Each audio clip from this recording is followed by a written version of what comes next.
Bienvenue dans ce nouveau Deep Dive.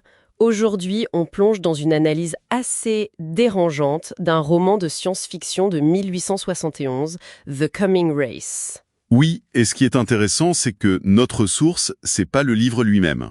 Non, c'est un rapport critique qui le dissèque et le qualifie d'abject, moralement et politiquement. L'idée, c'est de comprendre comment cette œuvre a pu en quelque sorte préfigurer le pire du XXe siècle. Et pour ça, il faut resituer. 1871, c'est une période de grande anxiété pour l'élite victorienne. On a la montée de la démocratie, les théories de Darwin qui bouleversent tout. Donc le livre est une réponse à cette peur. C'est une réponse à la peur de voir les hiérarchies sociales et même naturelles s'effondrer. C'est une fiction qui naît vraiment de l'angoisse. Alors, parlons-en de cette contre-société. Au cœur du roman, il y a cette civilisation souterraine, les Virilia. C'est ça. Des êtres qui maîtrisent une énergie absolue, le fameux vril. Une énergie qui peut guérir, mais aussi anéantir une ville entière. Donc, en surface, leur société a l'air parfaite. Pas de crime, pas de conflit, une utopie. Oui, mais c'est une utopie qui cache une logique terrifiante. Cette paix, elle vient pas d'une morale supérieure. Elle vient d'où alors? D'une dissuasion totale. Chaque citoyen, même un enfant, a l'équivalent d'une arme de destruction massive. Du coup, le conflit est impossible. C'est une sorte de... De destruction mutuelle assurée. Exactement. L'harmonie est maintenue par la menace. C'est une paix par la peur, en fait. Je dois dire que le point qui m'a le plus glacé dans le rapport, c'est le rôle des enfants. Ah oui, Ça paraît tellement extrême. c'est central. Ce sont eux, les bourreaux. Ils sont chargés d'exterminer les créatures que les Vrillia considèrent comme inférieures. Mais pourquoi des enfants? Le rapport donne une explication à ce choix.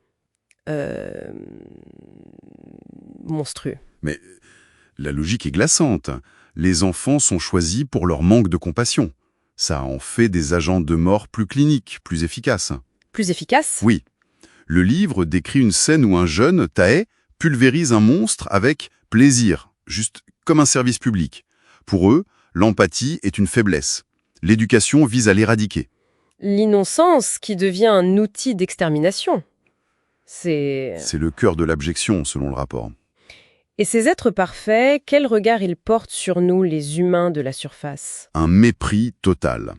Ils appellent notre démocratie le Kung Poch, Kung Poch. ce qui veut dire vide, blabla.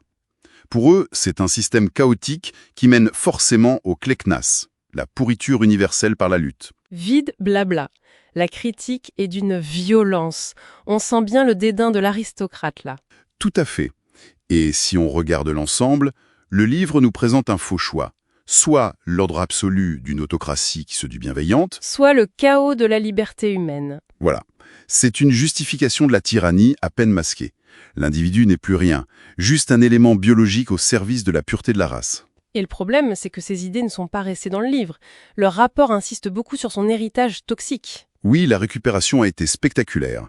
D'abord par des courants occultes, la théosophie par exemple, qui ont dit que le vril est une vraie force cosmique. Et ensuite? Ensuite, la connexion la plus sombre, c'est bien sûr la résonance avec l'idéologie nazie. Ah oui, là, le lien paraît évident. Le concept d'une race de seigneurs, le Herrenvolk. La justification de l'extermination des inférieurs comme une nécessité de l'évolution. Tout ça trouve un écho direct dans l'imaginaire nazi. Et ça survit encore aujourd'hui dans des mouvements écofascistes. C'est terrifiant de voir qu'une fiction de 1871 peut encore irriguer des idéologies actuelles. Ce qui nous amène à la question finale du rapport qui fait vraiment réfléchir. Oui.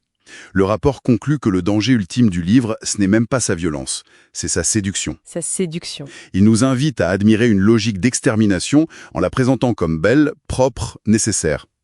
Et la question qui reste, c'est jusqu'à quel point notre désir d'un monde parfait peut-il nous rendre aveugles à l'inhumanité des moyens pour y arriver ?